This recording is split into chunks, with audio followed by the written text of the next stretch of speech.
السلام علیکم ورحمۃ اللہ۔ یہ بہن سوال کر رہی ہیں کہ ایک خاوند ہے، بیوی کو ماں کے پاس جانے نہیں دیتا جب معمولی کوئی آپس میں تلخی ہو جائے، تو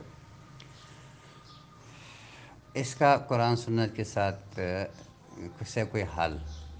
میری بہن، پہلے کی بات تو یہ ہے کہ یہ گھریلو معاملات ہیں۔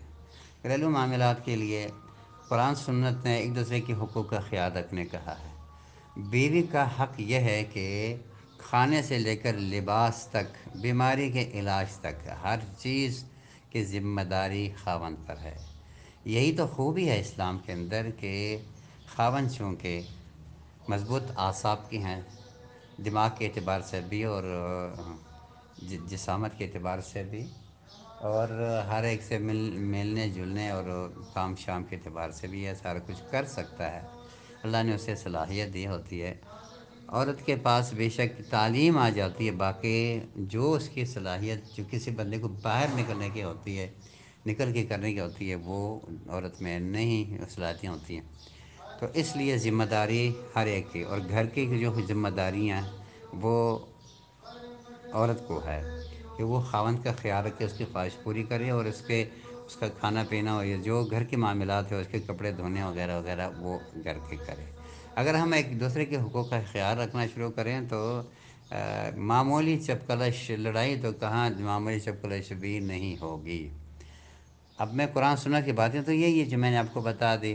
باقی اگر کوئی ایسا بندہ جو قرآن سنت کے ان اصولوں کو توڑنے پہ آ جائے تو اس کو سمجھانے والے اس کے بڑے ہی ہو سکتے ہیں۔ اگر اس کا کوئی بڑا نہیں ہے تو وہ اللہ سے اگر نہیں ڈرتا تو اس کو کون سمجھا سکتا ہے؟ کون اس کو راہ راست پہ لا سکتا ہے؟ کوئی بھی نہیں لا سکتا۔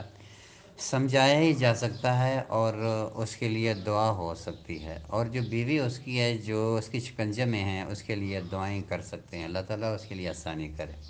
اور پھر یہ بیوی اس کی، چونکہ اس وقت اگر واقعی جیسے آپ بتا رہی ہے اگر ایسا ہے، خیر فیصلہ میں نہیں کر رہا، ویسے قرآن سنت کی بات کر رہا ہوں، فیصلہ تو جانبین کو بٹھا کے دونوں کی باتیں سن کے خوف خدا ذہن میں بٹھا کے، اور یہ سمجھ کے میں سوال کر جو فیصلہ دے رہا ہوں، اسی کا جواب میں نے آگے اللہ کے سامنے پہ دینا اسی انداز سے کیا جاتا ہے۔ میں اس طرح بات نہیں کر رہا بلکہ قرآن سنت کی بات کر رہا ہوں۔